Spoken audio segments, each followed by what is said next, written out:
ప్రేక్షకులందరూ నమస్కారం. ఈరోజు మన స్టూడియోలో ప్రముఖ ఐకాన్ ఆస్ట్రాలజర్ గట్టుపల్లి సురేష్ బాబు గారు ఉన్నారు. గురువుగారితో మాట్లాడదాం. నమస్కారం గురుగారు. జై శ్రీమన్నారాయణ. గురుగారు, జూలై మాసం, ఆషాఢ మాసం, మీనరాశి వారి పరిస్థితి ఓవరాల్గా ఎలా ఉండబోతుంది? ఏళ్ళనాటి శనిలో ఉన్నారు, మనకు కాస్త ఇబ్బందిగా ఉంటుందా లేకపోతే అనుకూలంగానే ఉంటుందా? ఎలాంటి జాగ్రత్తలు తీసుకోవాలి వీళ్ళు? అయితే ఈ యొక్క 2025 సంవత్సరం మనం సగభాగం అయిపోతూ ఉంది. సగభాగం పడ్డాం అనమాట. జూన్ మాసంతోనే సగం అయిపోయింది. ఏంటంటే సగభాగంలో కూడా మళ్ళీ ముగింపు వస్తూ ఉన్నాము. జూలై మాసం, ఈ యొక్క జూలై మాసంలో మీనరాశి వారు మామూలుగా ముందుగా వీరికి ఏంటంటే, మీనరాశి వారు వీరికి స్వతహాగా అన్ని రకాలుగా కూడా లోపల పెట్టుకొని లావైపోతూ ఉంటారు. ఏది కూడా ఎక్స్ప్రెస్ చేయలేరు అనమాట. ప్రేమని ఎక్స్ప్రెస్ చేయలేరు, అభిమానాన్ని ఎక్స్ప్రెస్ చేయలేరు, ఆందోళన ఎక్స్ప్రెస్ చేయలేరు. ఏదైనా సమస్య ఉన్నా కూడా ముందుకు చెప్పలేరు. వాళ్ళలో వాళ్ళే మదన పడుతూ ఉంటారు. ఆ సమస్యకి పరిష్కారం కూడా వాళ్ళే వెతుకుతూ ఉంటారు. ఎదుటి వాళ్ళతో ఎవరితో చెప్తే వీరికి భయం. వారు ఏదైనా మళ్ళీ ఇంకో దగ్గరికి వెళ్ళి మాట్లాడతారేమో, ఆయన మన సమస్యకి ఇంకోరు ఏం చేస్తారు అంటే, మన సమస్య మనమే పరిష్కరించుకోవాలి కదా అనే ఒక విధానంలో ఉంటారు. వాస్తవం చెప్పాలంటే ఇంట్లో వాళ్ళకు కూడా వీరికి నచ్చినటువంటి వస్తువు, తినేటువంటి ఐటమ్ కూడా చెప్పరు. అంత ఇదిగా ఉంటారన్నమాట వీరు. అంత ఎమోషనల్గా ఉండి, అంత జలతత్వంతో ఉండేసి, అంత బాగా ప్రేమానురాగాలు కూడా పెంచి పొంపించి ఉండేటువంటి విధానంలో ఉండేటువంటి వారు ఈ యొక్క మీనరాశి వారు. వీరికి శని భగవానుడు ఏం చేయడు. ఏనాటి శని ఉన్నా, అష్టమ శని ఉన్నా, అర్ధాష్టమ శని ఉన్నా, దశలు ఏమైనా కూడా శని భగవానుడే కాదు, ఏ గ్రహం కూడా మీనరాశి వారిని ఏం చేయదు. ఎందుకంటే కష్టాలు పడే వాళ్ళనే పడిస్తాడు, కష్టాలు పెట్టే వాళ్ళనే పెట్టిస్తాడు అంటారు కదా. దానికి భిన్నంగా ఉంటారు మీనరాశి వారు. ఏ కష్టం వచ్చినా మళ్ళీ తిప్పుకుంటారు. వీళ్ళు బ్లూ ఫినిక్స్ లాంటి వారు. మళ్ళీ తిప్పుకుంటారు, మళ్ళీ బయటకు వస్తారు, మళ్ళీ చదువుతుంటారు. ఏ కష్టమైన వాడే పడతారు. కాబట్టి ఎంతటి ఏలినాటి శైలి ఉన్నా కూడా మీనరాశి వారికి ఏమీ కాదు. ఒకటి గుర్తుపెట్టుకోవాలి, ఎవరో చెప్పారని భయపడే అవసరం లేదు. ఏలినాటి శని ఉన్నా మనం ఏం చేయలేం, అవుతుంది. కాకపోతే వీళ్ళదంటే బాగుంటుంది. అయితే ఇంకోటి, గురుబలం కూడా వీరికి చాలా అద్భుతంగా ఉంది. శుక్రుడు కూడా వీరికి 2వ స్థానంలోకి వచ్చాడు. మేషరాశిలో శుక్రుడు ఉన్నాడు, తర్వాత వృషభ రాశిలోకి వస్తాడు 4 రోజుల తర్వాత. అంటే జూలై 2వ వారంలో వృషభ రాశిలోకి వస్తారు. అలానే వీరికి ఈ సంవత్సరం మొత్తంతో కూడా శుక్రుడు చాలా అనుకూలంగా ఉన్నాడు. అలానే రాహుకేతులు కూడా మారిన తర్వాత వీరికి కొంచెం అద్భుతంగా ఉంటుంది. కేతువు వచ్చేసి వీరికి సింహరాశిలోకి వచ్చేసారు. రాహు వచ్చేసి 12వ స్థానంలో ఉన్నాడు. కాబట్టి వీరికి అద్భుతంగా ఉందని చెప్పొచ్చు. అంటే ఆ పాజిటివ్గా తీసుకునేటువంటి ఆలోచన కూడా వీరికి కొంతమేర తగ్గుతుంది. కాబట్టి సరైన నిర్ణయాలు తీసుకోగలుగుతారు. ఎందుకంటే సరైనటువంటి స్థానంలో ఉన్నాడు రాహు. కాబట్టి వీరికి అద్భుతంగా ఉంటుంది. ఇకపోతే రవి భగవానుడు కూడా రానున్నటువంటి 6 మాసాల వరకు కూడా అద్భుతంగా ఉన్నాడు. ఇక వీరికి శని భగవాను యొక్క అశుభ దృష్టి ఎక్కడుంది? లేదు. బుధుడు సకాలంగా బాగున్నాడు, అన్ని రకాల బాగున్నాడు. కాబట్టి వీరికి ఏదైనా పంట భూములు పండించుకునేటువంటి అవకాశం ఉంటే వీరికి అద్భుతంగా ఉంటుంది. పంట పొలాలు తీసుకొని ఎక్కడైనా కౌలుకి ఇచ్చినా కూడా అద్భుతంగా ఉంటుంది. అది కూడా ఈ ఆషాఢ మాసం, ఈ జూలై మాసంలో చేస్తే ఇంకా బాగుంటుంది. వాటికి రేట్లు కూడా పెరిగేటట్టు ఉంటుంది. ఇకపోతే మీనరాశి వారికి ఒక అదృష్టం ఉంది. అది ఏంటంటే పూర్వీకుల ఆస్తి.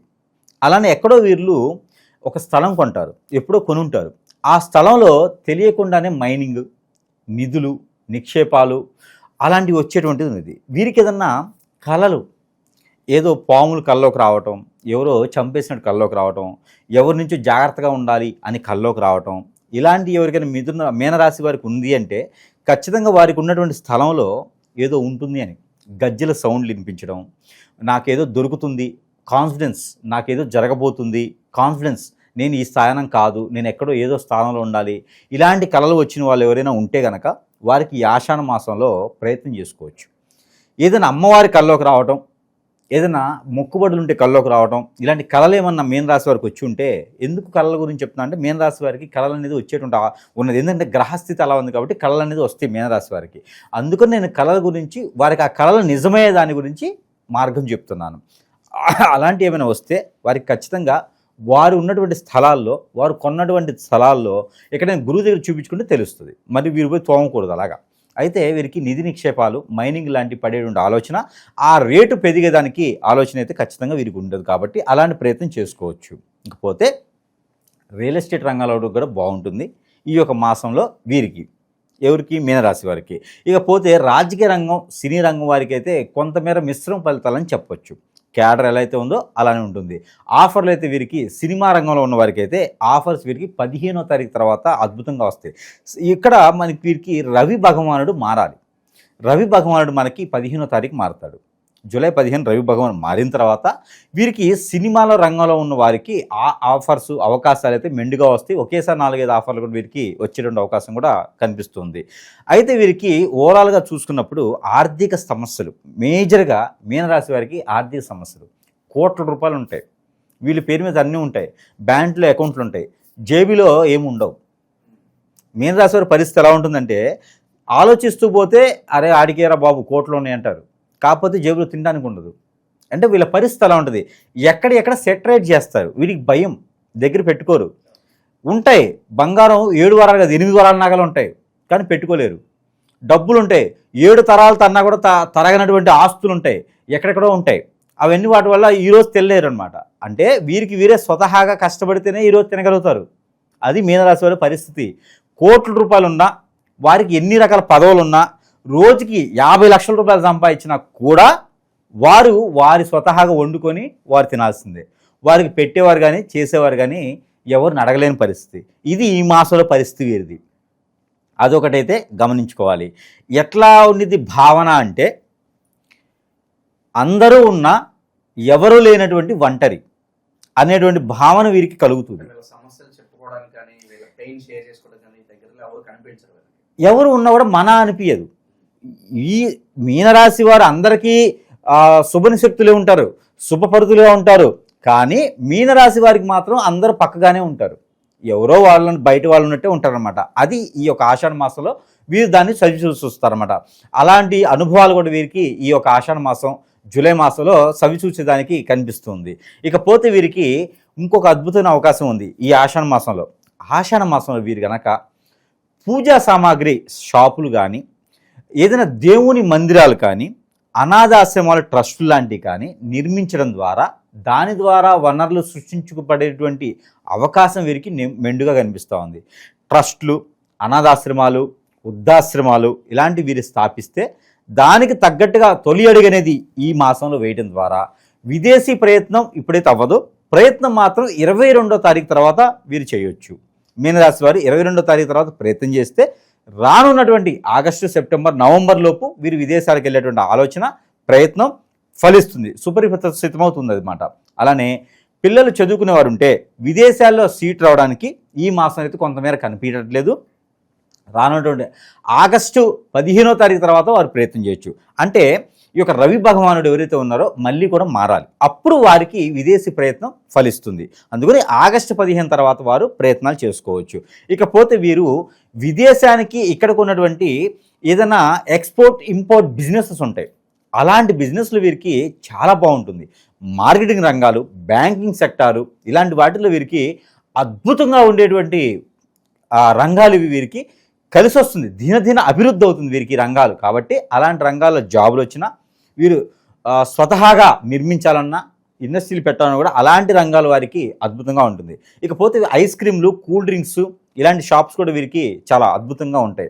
అలాంటి బిజినెస్లు చేసుకుంటే దినదిన అభివృద్ధి అవుతుంది. రానున్నటువంటి కాలంలో పై స్థాయికి వెళ్ళేలా ఉంటుంది. ఇకపోతే భార్యాభర్తల మధ్యన వెడబాటు ఉన్నవారు, అలానే పెళ్ళి అయి పిల్లలు పుట్టినటువంటి వారు, ఆర్థిక సమస్యలు ఉన్నవారు, అలానే ఆందోళన చెందేవారు, అనారోగ్యంతో ఉన్నవారు వీరందరూ కూడా చిన్న చిన్న పరిహారాలు చేసుకోవడం ద్వారా వీరికి కలిసి వచ్చేటువంటి కాలం ఆషాఢ మాసంతో మొదలవుతుంది. కాబట్టి జూలై మాసంలో వీరు కూడా అదృశ్యం చేయడానికి ఆస్కారం కనిపిస్తుంది. అయితే ముఖ్యంగా వీరికి ఈ జూలై మాసం మొత్తం కూడా వీరికి కలిసి వచ్చేటువంటి వారం సోమవారం, గురువారం వీరికి అత్యద్భుతంగా కలిసి వస్తుంది. ఏదైనా మంచి పని కోసం వెళ్తే సోమవారం రోజు వెళ్ళాలి, చాలా బాగా కలిసి వస్తుంది. అలానే వీరికి సోమవారంతో పాటు గురువారం కూడా అద్భుతం కలిసి వస్తుంది. అయితే వీరికి నెంబర్ 4వ తారీఖున, లేదంటే కనుక వీరికి 1వ తారీఖు 4, 1 2 కూడా వీరికి అద్భుతంగా ఉంది. 4, 1 అంటే వీరికి 1 అంటే 10వ తారీఖు కూడా వీరికి అద్భుతంగా ఉంది. 4 అంటే 13వ తారీఖు, 22 ఇలా తీసుకుంటే మాసం మొత్తం కూడా వీరికి అద్భుతంగా కనిపిస్తుంది. ఇకపోతే వీరికి కలర్ వచ్చేసి లైట్గా ఉన్నటువంటి సిమెంట్ కలర్, చాక్లెట్ కలర్, అలానే వైట్ కలర్ వీరికి మాసం మొత్తం కూడా చాలా అద్భుతంగా ఉంటాయి. లైట్ కలర్స్ కూడా, లైట్ కలర్స్లో ముఖ్యమైనవి అయితే ఈ 3. ఇకపోతే వీరికి చేసుకోవాల్సినటువంటి పరిహారాలు ఎలానూ ఆషాఢ మాసం, బోనాల సమయం, అలానే వివిధ రాష్ట్రాల్లో కూడా అమ్మవార్లు కొలిసేటువంటి విధి విధానాలు వారి వారి పద్ధతుల ప్రకారంగా ఉంటాయి. అలానే వీరికి ఏదైతే కొర్రలు, సజ్జలు, జొన్నలు, రాగులు అని మనకి చిరుధాన్యాలు అంటారు. ఈ చిరుధాన్యాల్లో మనం చెప్పినటువంటి వస్తువులు ఏదో ఒకటి 1 కిలోంపావు తీసుకొని దానికి సరిపడా బెల్లం తీసుకొని దానితో వీరు పొంగలి కాయాలి. పాలతో ఇవన్నీ కలిపి పొంగలి. ఆ పొంగల్ని ఏదైనా గ్రామ దేవతకి లేదా ఏదైనా శక్తిపీఠానికి లేదంటే ఎక్కడైనా బొడ్డురాయి దగ్గర నైవేద్యం పెట్టాలి. ఈ రాశివారు నైవేద్యం పెట్టేసి ఆ నైవేద్యాన్ని ప్రసాద రూపంగా అందరికీ పంచిపెట్టినట్టయితే వీరిలో ఉన్నటువంటి గ్రహశాంతి బాగుంటుంది. అలానే శని భగవాన్ యొక్క అశుభ దృష్టి కూడా చాలా బాగుంటుంది. ఏదైతే చిరుధాన్యాలు ఉంటాయో శని భగవానుడికి నల్ల నువ్వులు ఒకటే కాదు, మనం చెప్పినటువంటి కొర్రలు, జొన్నలు, సజ్జలు, రాగులు ఇవన్నీ కూడా ఈ యొక్క శని భగవానుడికి, రాహువుకి, కేతువుకి, అలానే కుజుడికి చాలా ఇష్టం. కాబట్టి వీటితో మనం పొంగలి వంగి ఆ పొంగల్ని గనక నైవేద్యం పెట్టినట్టయితే చాలా అద్భుతంగా ఉంటుంది. అయితే ఆ పొంగట్లో పాలు, ఆ పాలతో పాటు ఇంకా కూడా బెల్లము లేదంటే కనుక చెరుకు రసం పోస్తే ఇంకా అద్భుతం. వీరికి ఆదాయం వనరులు చెప్పలేనటువంటి వందనా తీర్థం అంటారు వాటిని. అలాగా కాలువ కడితే వీరింట్లోకి డబ్బులు వచ్చేసి ఇలా వీళ్ళింటో పడిపోతాయి అనమాట. అంత అద్భుతంగా ఉంటుంది. చెరుకు రసం పొంగలి పెట్టి ఆ నైవేద్యం పెడితే ఒక్కసారి ప్రయత్నం చేస్తే ఆ రానున్నటువంటి ఆషాఢ మాసం ఏదైతే ఉందో, ఏది 2026 సంవత్సరం వచ్చేటువంటి ఆషాఢ మాసంకి వీరి ఈ ఆషాఢ మాసంలో ఉన్నటువంటి స్థితిగతులు ఏవైతే ఉన్నాయో అవి ఆటోమేటిక్గా తిరగబడిపోతాయి. అంటే పై స్థాయికి వెళ్ళిపోతారు. అది ఆ స్థాయికి వెళ్ళాలంటే ఈ రకమైనటువంటి పొంగలి పెట్టి నైవేద్యం పెడితే చాలు. ఇకపోతే వీరికి ఏదైనా మొక్కుబడులు ఉన్నా అవి ఈ మాసంలో తీర్చుకుంటే అద్భుతమైనటువంటి ప్రతిఫలాలు ఉంటాయి. ఇక వీరికి విఘ్నాలు ఏమైనా ఉంటే ఆషాఢ మాసంలో వినాయక స్వామి వారికి పూజించుకోవడం వీరికి అద్భుతమైనటువంటి ప్రతిఫలం. ఇకపోతే ఇవన్నీ కూడా చేయలేటువంటి వారు వినాయక స్వామి వారికి ఒక 4 నారికేళములు సమర్పించాలి. ఎలా? ఈస్ట్, వెస్ట్, నార్త్, సౌత్ 4 నారికేళములు 4 దిక్కులు సమర్పించాలి. అంతేగాని ఒకే దగ్గర కొట్టడం కాదు.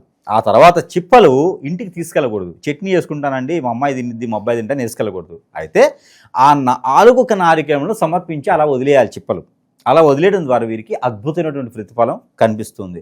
ఎప్పుడైనా మనం ఆలయంలో మనం కొట్టేటువంటి కొబ్బరికాయకు ఉన్నటువంటి చిప్పలు అక్కడ వదిలేయాలి. పంతులు వారు అక్కడ అయ్యవార్లు ఇచ్చినటువంటి ప్రసాదం ఏదైతే ఉందో అది నైవేద్యం పెట్టి ఇస్తారు, అది తీసుకోవచ్చు. అంతేగాని మనం కొట్టేసి 2 చెప్పులు పట్టుకెళ్ళిపోకూడదు, ఆడ వదిలేయాలి అంతే, అవి తీసుకెళ్ళకూడదు మనం. అలాగా ఈ మీనరాశి వారు చేస్తే అద్భుతంగా ఉంటుంది. మరో పరిహారం ఉంది. మీనరాశి వారు ఈ పరిహారం చేస్తే ఆరోగ్య సమస్యలు మెరుగుపడతాయి.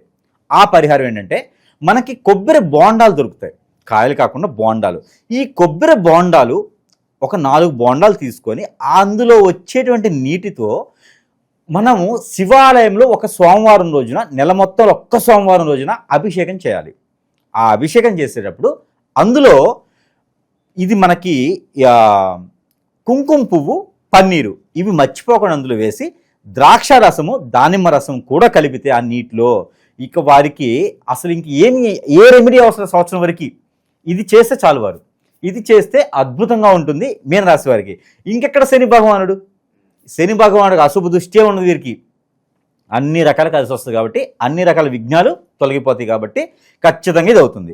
ఇకపోతే వాటితో పాటు ఇవన్నీ చేసుకుంటూ మనం చెప్పిన వాటిలో ఏ ఒక్కటి చేసినా కూడా వాటికి ఫలితం ఉంటుంది. కాబట్టి వాటితో పాటు మనం కూడా ఈ మధ్యన ఈ యొక్క అత్తర్ సెంటు అంటారు దీన్ని, ఈ యొక్క బాటిల్ని కూడా మనము సరసమైన ధరల్లోనే మన ప్రజలకి ఇవ్వడం అనేది జరుగుతుంది. ఇది ఎందుకంటే శని భగవాన్ అశుభ దృష్టి ఉన్న, రాహువు, కేతువు, అలానే కాలసర్పదోషం, నాగదోషం, కుజుదోషం, కలత్ర దోషాలు, పితృదోష శాపాలు ఇలాంటివి ఏమైనా ఉండి, విఘ్నాలు ఏమైనా ఉండేసి, చేతబడి, హిప్నటిజం, బ్లాక్ మ్యాజిక్ ఇలాంటివి ఏమైనా ఉండి ఇబ్బంది పడేవాళ్ళు ఎవరైనా ఉంటే వారందరికీ కూడా మంత్రోచ్చారణతో చేసినటువంటి ఈ యొక్క సెంటు బాటిల్ని సరసమైనటువంటి దళాల్లోకి వారి వద్దకే పంపించడం జరుగుతోంది. మన వద్ద సభ్యంగా సౌలభ్యంగా కూడా మన దగ్గర లభిస్తాయి. ఇవి మన దగ్గర మనకి ఏదైనా డిస్ప్లేలో నెంబర్ ఉంటుంది, ఆ స్క్రీన్ పై నెంబర్ చూసి కాల్ చేస్తే దీని వివరణ అనేది మనం ఇవ్వడం జరుగుతుంది.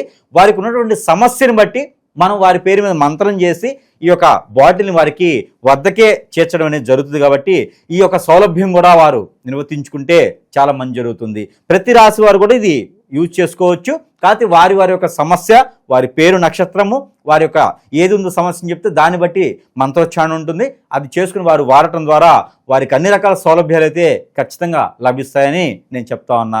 ఇకపోతే గ్రహాలన్నీ సానుకూలంగా ఉండడానికి ఈ యొక్క జూలై మాసం 2020 సంవత్సరంలో కూడా మీనరాశి వారు అద్భుతమైన ప్రతిఫలాలు పొందడానికి, ఎలాంటి వైరస్లు బారి పడకుండా, ఎలాంటి విపత్తులు జరగకుండా, ఎవరి నుంచి మోసపోకుండా ఉండేందుకు వారికి వారిగా సెక్యూరిటీని పెంచుకోవడానికి చేసుకోవాల్సినటువంటి నెంబర్ వారు 6428-326 ఈ నెంబర్ని 220 టైమ్స్ 220 సార్లు వీరు పాలన రూపంగా చేసుకోవాలి. అది ఎలాగా అంటే వాటర్ కానీ, ఫ్రూట్ జ్యూస్ కానీ, ఏదైనా వెజిటేబుల్స్ కానీ, డ్రై ఫ్రూట్స్ కానీ ఏదైనా సరే చేతిలో పెట్టుకుని ఒక 4 వీరు ఆ నెంబర్ని 220 టైమ్స్ పారాయణం చేసి అది భుజించినట్లయితే లేదా స్వీకరించినట్లయితే కనుక వారికి ఉన్నటువంటి రుమ్మతులన్నీ కూడా తొలగిపోతే మంచి కార్యక్రమానికి బయటకు వెళ్ళేటప్పుడైతే ఖచ్చితంగా ఈ నెంబర్ చదువుకుని వెళ్తే వారికి ఆ కార్యక్రమం ఖచ్చితంగా అవుతుంది. అది మాత్రం చేసుకుంటే మీనరాశి వారు అదృష్టవంతులు ఏదైనటువంటి అవకాశం ఈ యొక్క జూలై మాసంలో, ఆషాఢ మాసంలో ఉన్నది. కాబట్టి ప్రతి ఒక్కరు ప్రయత్నం చేయండి. మీనరాశి వాళ్ళకి ఓవరాల్గా మంచి బూస్టింగ్ అయితే ఇచ్చారు గురుగారు. ఓవరాల్గా ఈ ఆషాఢ మాసం మీనరాశి వాళ్ళకి ఏ విధంగా ఉంటుందో చాలా బాగా వివరించారు. ధన్యవాదాలు గురుగారు.